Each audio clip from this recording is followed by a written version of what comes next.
Welcome back to Shem's Universe. So today, guys, I want to go over a topic that's not really spoken about very much in the astrological space. Whether we look at this from an Eastern or Western astrological perspective, what I'm saying right now goes universally across the board. And I notice a lot of you guys in the comments will ask me questions and say, does this have to do with my Eastern or Western? And the truth of the matter is that usually in my videos, I'm actually directing it at both, because the house constellations pretty much have the same meanings to a certain degree. It's just the way we calculate our signs and positioning of things that differentiate between the East and the West. Nonetheless, today I want to cover specifically the 8th house and misconceptions about it, and then also untold truths. So with the 8th house, it's all about personal transformation. It's actually death of the ego, not your actual personal death. They do try to predict certain aspects of your death, like if an Aries might die quickly in a random accident or gunfire. Taurus can die of old age, inheritance, all this garbage. It's not necessarily true. I think that's very cliche. What the truth of the matter is that the 8th house is a house of darkness, and it's a house that can really discuss a lot about what your shadow side truly is. And if you understand Jungian psychology, you understand that your shadow side is the key to your potential. This is the side of ourselves that we repress from childhood to actually appease people in authority, meaning our parents, caregivers, guardian, or teachers, whatever, right? So we always change ourselves by the age of like 7 to 10 years old, pretty much, to adapt to our environment and please other people. The 8th house is there as a gateway to, as what we'd call the darkness, but the truth of the matter is that it's a gateway to more of our true nature. And when we say personal transformation, what it really means is that you actually just got to go back and find yourself. It's not actually transforming you at all. Right now, you're just a set of narratives, data sets that's been given to you by the education system, the government, media, everything. So the 8th house is that gateway to really bring you back to who your authentic self truly is. It's not really a matter of you have to transform into this thing. You already are it, right? But you would consider it dark now based off of its traits and how it's in opposition to you for the most part. That's not everybody, but some people are like that. The exceptions are people that have like their sun, moon, or rising in the 8th. They might already have adapted a lot of those characters and kept them throughout their life. So to go forward with this, I just want to go through each sign primarily and then say what the shadow side would be if you have that sign in the 8th house, and then how to adapt these traits. So first off, we have Aries. If you have Aries in the 8th house, that means that you have an undertone of aggression that you probably don't really engage with too much. But that undertone of aggression could lead you to different entrepreneurial endeavors, making more money, finding your soulmate, all of these things, because aggression sometimes is necessary to grasp things from the universe and bring it to you. You can't always just be passive. You have to actually be active at times and take things for yourself when necessary. So that's where that comes in primarily. When you look at Taurus, somebody who has Taurus in the 8th might view themselves as very unorganized, not very methodical. But the truth in the matter is that they may have adapted those traits based off of their environment. So the nature aspect, or nurture aspect, excuse me. And now they have the opportunity to actually go back to who their true self is, which might have been viewed as a nitpicker by their family, might have been viewed as somebody who's very materialistic or meticulous. But these are the traits that you need in order to garner success, especially within business. So that's the thing again. You might have to be viewed as materialistic, you might be very money oriented, but don't put that away for your religious beliefs or for family or to appease other people. Actually go into your true self and then adapt and find your true reality that you're supposed to be living in. Because with Taurus, if you have Taurus in the 8th, you're actually meant for a great degree of wealth, but you have to actually accept the fact that you want money and status before even achieving these things, because you need a grounded purpose. Next one is Gemini. Somebody who has Gemini in the 8th oftentimes doesn't even talk a lot, which is funny, so they're not very outspoken. The truth of the matter is that you're somebody who may have had to introvert from younger in life, and as a result now you're finding it more and more difficult to express yourself. The key with this is that whether you do music, literature, journalism, anything to do with like the spoken word or written word, you'll be remembered for it even after your lifetime. It's possible you'll be famous in this lifetime for the expression of yourself through some creative endeavor, or you'll be remembered after through something that you've left behind. Either way, it marks success if you tap into the energy of the Gemini, meaning you start becoming more communicative and you start actually expressing yourself in the right ways to monetize. Next, we have Cancer. Somebody with Cancer in the 8th is always kind of sticky, whether you're a man or a woman. simply being because it's a very emotional sign, right? Cancer, when we think of emotional signs, we always think of the water signs, and primarily Cancer and Pisces, not really so much Scorpio, as it operates more like a fire sign. But Cancer in that position leads to somebody who, if they tap into their emotional energy, they might find certain trauma from family, they might find certain things that they left unsaid. But when they actually tap into this energy, they start to have a more clear vision, especially when it comes to what they want to do with their life. It could actually result around them actually healing other people from the same sort of traumas that they've went through. It can also lead to different financial careers, such as in accounting, banking, what have you. You'd be very surprised at what this can do, but usually it's in a healing profession, whether that be through spiritually, mentally, like in psychology, or physically as in like a medical provider. But nonetheless, whatever you do for your career, even if it goes into the artistic side of things, it's going to heal people in some sort of way. But when you tap into that shadow side, that's where you'll still be able to capitalize and start seeing how things come together. Another big thing before I continue is that a lot of astrologers, especially when they do tropical whole house, they'll say that the 8th house is a hidden money house as well. So they'll say that your 2nd, 6th, and 10th house are money houses. We all know that. But the 8th house is always the hidden money house. And you think it's like, oh, am I hiding my taxes? Am I doing all this garbage? It has nothing to do with that. What it really has to do with is in the fact that you now understand through your shadow side how to make money. You now understand through the darkness, okay, here's how I do XYZ.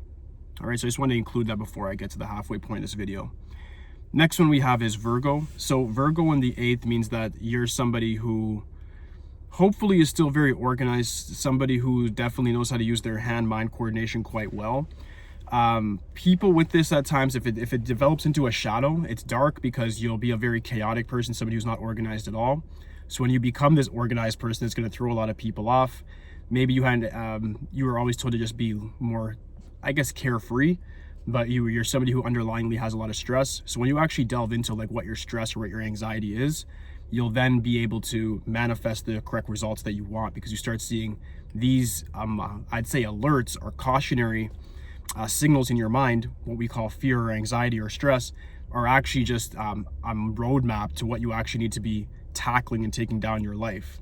So when you understand that more vividly, you start realizing, okay, my stress and anxiety is there, yes, and it's prevalent, yes, but if I actually tap into these things, I'll become more an organized, disciplined, militant person who then gets things done via a checklist or what have you, monthly, weekly, yearly imperatives or goals.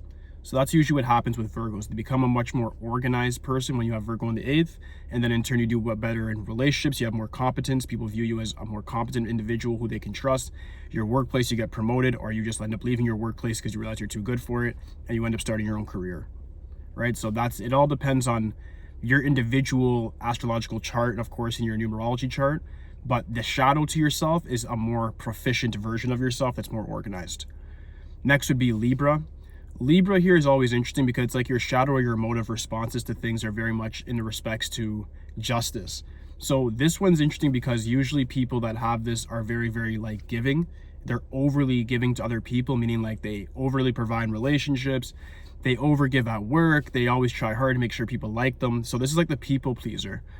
When you tap into that energy more, you start realizing that you need to search for justice and exchange and transaction. So what you have to actually look at is, what are people providing to me? And then what am I providing to them? Is it fair? When you actually start dividing that more, you start realizing that you're getting the karma based off of you being a people pleaser. So you might think like, I'm a very good person, but I'm getting a lot of bad results. The truth is that you're actually not a very good person, because a very good person is going to put themselves first, make sure that their life is secure and in line, and then they'll go to assist other people when they're in the right position to do so. What people with Libra in the 8th house typically do is they overly help other people without any boundary control. People parasite off them, and they wonder why the universe is treating them the way it is. The truth is that you actually have to get out of that victimhood mentality, take seize of your life, and actually provide value to those who actually provide value to you. It's really as simple as that. People in this, they tend to, you can do very well in legal matters for sure. I think that's stating the obvious. Libras definitely do well in artistic matters or like legal matters when it comes to being a lawyer. If it's on the other side of things, like a writer, musician, what have you, then the options are limitless in that respect. But the most important part of it is that you understand that your shadow self has like an obsession with justice or with just giving to people, so being overly nice. What you want to do is sort of like not eradicate that, but make sure that you understand what justice truly is, and you're not misinterpreting how you're treating people for being justifiable. And the next one would be Scorpio. Scorpio in this position is pretty good. People would actually be quite surprised because it's at home there. So somebody with Scorpio there might have a lot of dark triad traits deep down, that whether or not they actually utilize them as their decision. People with this tend to do very well in politics or private business, or just privatized organizations as a whole, whether that be like even through the government, the private side, things like the FBI, if you're in Canada, RCMP, if you're in Russia, KGB, what have you, right? So you do very well in private matters when it comes to making your money on the lows. But the next biggest thing is that you're somebody who might be very talkative, and you need to start looking at how are you expressing yourself and how are you wasting it. Meaning, I'm not saying be a secretive person, but delve into the fact that you might have be overly excessively talking to please people, whereas you need to start being more strategic and actually just do things that are necessary for your given purpose. All right. Sagittarius in the 8th is another interesting one. That's somebody who views themselves as always having to learn or accumulate knowledge or always have new mentors, because there's a deep down insecurity within themselves. People with this usually are very avid readers. When they have Sagittarius in the 8th, they know different ideologies, they might know different religions. They might be that person that's just a scholar when it comes to reading, but the application of what they're doing, meaning what they're studying, is not there, is not prevalent. So what they need to do to switch that is be more accustomed with self-actualization. Who am I as a person? What do I stand for? What are my principles? Where are the pillars of my identity? And then you go from there, and then you develop a purpose, a definite purpose, and then you can use your studying and extract different resource to then accomplish that said purpose and use that as a bridge instead of just something that you're using for fictitious matters. The next one is Capricorn. Capricorn, the 8th, is interesting as well. I say it's similar to the other earth signs, meaning the Virgo and the Taurus, in the sense of somebody with Capricorn in the 8th, depending on, of course, like I said, if it's the rising, moon, or sun sign, and it's in the 8th house, then that's very different. They're going to have these traits quite naturally, and it works a little better because they're more in tune with their shadow. But if not, then the person might be somebody who isn't that organized, who tries to say like status and money isn't that important. So they try to use different things that they may have learned from like family, friends, or even at school, to not be overly materialistic or not be overly concerned with like your status in life and let go of ego, all this other stuff. What you want to do is tap more into that and say, who do I actually want to be? Who can I be? What's my potentialities? And you'll start to realize that you have more energy throughout the day. You start achieving more because you are actually driven by something real versus trying to hide your ego and push it to the side and act like it's not real. The next one is Aquarius. Aquarius is always interesting in general, no matter what house it's in, frankly. When Aquarius is in the 8th, surprisingly, it has a very opposite effect to what it usually has in other houses. It makes a person almost not individualized. It makes them almost say like, oh, I want to just fit in and cooperate and just make people like me and appease with them, when your intellectual property is greater than pretty much all of your peers. You need to be somebody who's thinking for yourself, who's advising yourself, who's also confiding yourself for emotional indulgence, and making sure that you have an independent streak, because people might have been downplaying you every time you try to do things independently, whether you get your own car, move out on your own, what have you. There might be a fight against that because that's your shadow. Your shadow wants to be independent, and you're trying to fit in, so you end up not doing these things. You try to be codependent with people and coexist with them when that's not necessary whatsoever. You want to more so look at it from a perspective of, I need to get what's mine, other people can have what's theirs, and in certain things we can conjoin. It's as simple as that. Last but not least, we have Pisces. Pisces is a very interesting one. Usually it means that somebody is secretly very creative and very empathetic, and somebody who, might have a lot of psychic property to them as well. When I see Pisces in a position like that, what I always say is that this is somebody who might act very, very aggressive, somebody who might act like they have no emotions whatsoever. I'd say delve into your emotions, as it can help you discover what your right career would be. And it can also just help you with overall like health, like with your immune, whole 9 yards.